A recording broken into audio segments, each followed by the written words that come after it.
Yo, what's up YouTube? Firefist Chris here, and I'm bringing you guys a deck profile on my Rosinante deck for OP05.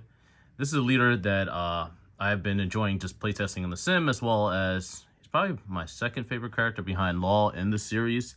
And he has the interesting ability in the fact that he is a blocker as well as a leader. And if you don't know already, so you can block any attack, same as any other blocker. And if you have, at the end of your turn, if you have 6 or less cards in your hand, you can restand him. So therefore, he can block for the following turn. So it's definitely an interesting leader, being blue and green. It has a lot of synergy now because there is a Searcher, which is Baby 5. And it can search Donquixote Pirates, which there's also some on the blue side. So it can search both sides of the color. And I'll just go into the deck profile and just kind of give some insight into what matchups are kind of good for the deck and what exactly you want to do, or your game plan for the deck just in general. So with that being said, if you guys do enjoy these videos, don't forget to like, comment, and subscribe, as well as we'll just go straight into the deck profile. So run 4 Baby 5s. Baby 5 honestly is the new card in OP05, which kind of makes the deck work. Being able to search any Donquixote pirate, you rest it and pay 1, same as Bonnie. And the really important thing about this deck is the fact that since your leader is a blocker, it is kind of hard to remove these types of searchers, just because if they attack, you can just block, counter out, or just take the life, which is really useful in this deck.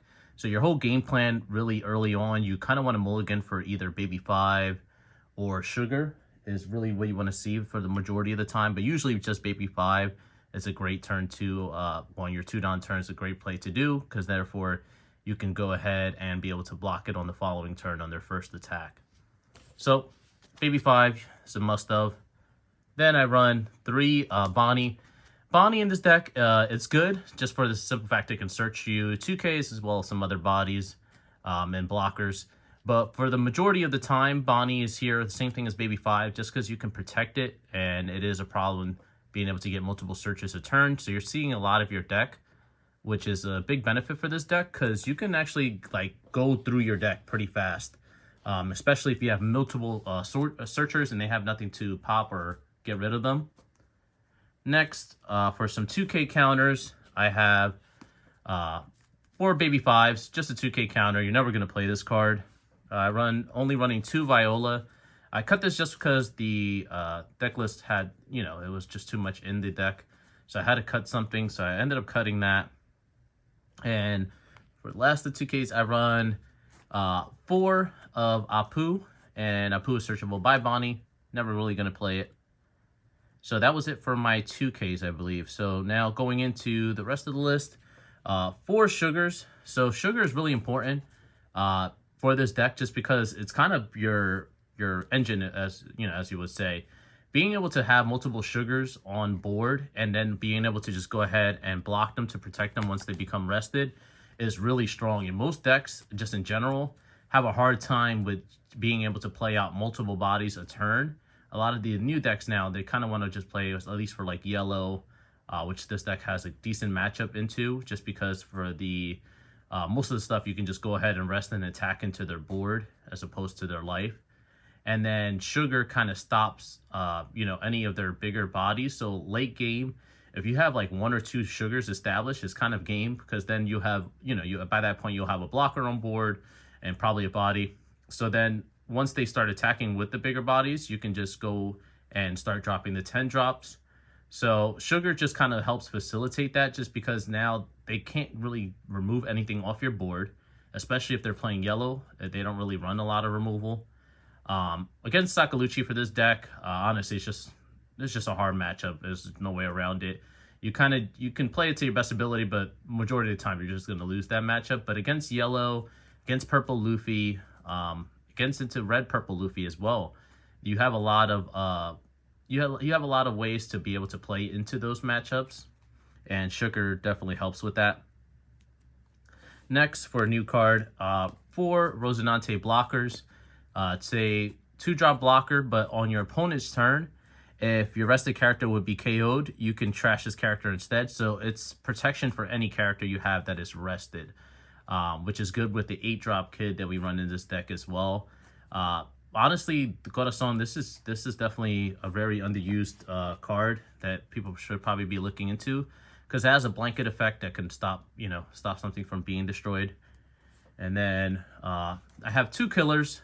Bumped it down to 2. I was running 3 and 3, I think, previously. I just realized that Rosinante just gave me a little bit better value, being able to protect other bodies on the board, whether by by blocking it or if they were to be KO'd.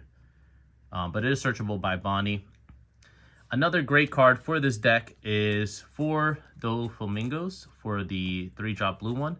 So being able to arrange your top 5, of course, and then there is also synergy with the next card I'm going to show. I'll just put both on the screen here now. But also with the, I run 4 of the 5-drop laws, and this in combination with the Dofi, you can just swing with the Dofi, play it, organize your top 5. Next turn you'll swing 5, and then you can just go ahead and drop the law, bounce it, look at the top 5 if you bottom deck the other one.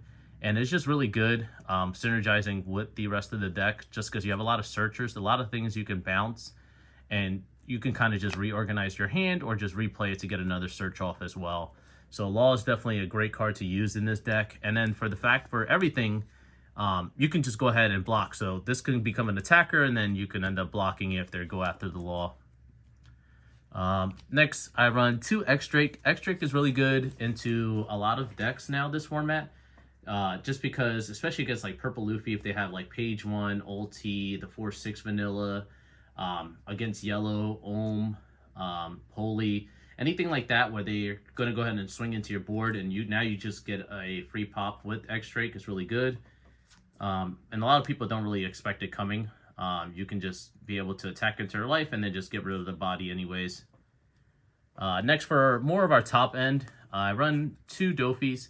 Dofi is a great card on curve, as well as into, again, Purple Luffy. You can bounce the 7-drop kids or 7-drop big moms, and it just kind of gets rid of a bigger body for free. And then now you can establish your board. So Dofi is also searchable with Baby 5, which is another thing to note. But this is something that you do want to see going on your curve. Next thing, I run 3 8-drop kids. 8-drop kids, 8-drop kids. Honestly, some matchups you're never going to play it, and then some matchups it's kind of your win condition, being able to just sit behind kid. Against Yellow, you can drop this and kind of just force them to have a Katakuri, because otherwise they can't deal with 8-drop kid. And you can kind of bait it out in different ways as well by playing a different body and hoping that they just go ahead and either put something of theirs to life or be able to just use it on your kid, and the next turn do the same thing over again. But Kid, obviously, just a very strong card. It's not much to say about Kid. Then for, I think, the MVP of the deck is 10-drop Dofi. So, Doflamingo is honestly your win condition. I cut it down from 4 just because it's searchable, and then there's never been a game I played where I needed to see the 4th one. Usually, you can chain 2 to 3, honestly, pretty easily, just because you're getting multiple searches off, so the likelihood of you seeing all of your Dofis is really high. But usually when you resolve, even 2 or 3, that's usually game, just because now you kind of stop them from attacking and you're developing a 10k on board.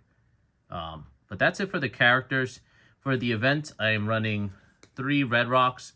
Red Rock, obviously, just a great card, especially in this deck.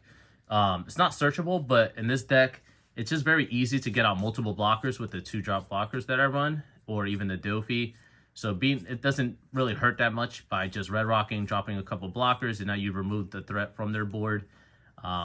It's good against the bigger bodies, against Purple Luffy or Purple Luffy, even in Nell or Katakuri as well. Any of their bigger bodies, you can just go ahead and sit behind a wall of blockers and then red rock away the threats. Then for the last 2 cards, I am running 2 of the new 0-cost green event card. Does the same as all of them. You discard a card, 3k. But the trigger has a trigger of resting one of your opponent's characters with a cost of 4 or less, which is relevant. And then the best thing to know about this card, it is also searchable by Baby 5. I kind of designed at least for this deck, to be with the exception of Red Rock, for everything to kind of be searchable. So even like the X-Drakes, the Laws, Everything like that can be searched. So that's why you kind of run both engines. And yeah, guys, I mean, for now, this is my deck list for Rosinante. Like I said, good matchups are, I would say, yellow. You have a good matchup into Bello Betty. Some matchups into Purple Luffy can be tricky, just depending on your hand and what they see. But there's been matchups in those where it's kind of easier to win if you just get your searchers off, your sugars on play, like on curve, and then just be able to sit behind the searchers to get all your 10 drops. And then any 9-drop Mihawk, 9-drop Kaido can be Red Rock. If they 7-drop Kid, you have the 7-drop Dofi to just bounce it back to hand. So in that matchup, honestly, I do enjoy it for this deck just because there's a lot of ways to win in that matchup. Like I said, the hardest matchup would be Sakazuki. As of right now, it just kind of is what it is. Not much you can do. It is a popular deck for this format, so I don't suggest bringing this deck into a larger tournament. But if you're going to locals and you have a lot of yellow at locals or Bello Betties or even red to some extent, honestly, because you can play the same play style against like Whitebeard, Ace, probably a little bit less so since they have more removal. But against these matchups, it kind of is a little bit favored. So all in all, guys, that was my deck profile on Corazon. Again, if you guys enjoyed the video, don't forget to like, comment, and subscribe. And Firefist Chris signing out. Peace.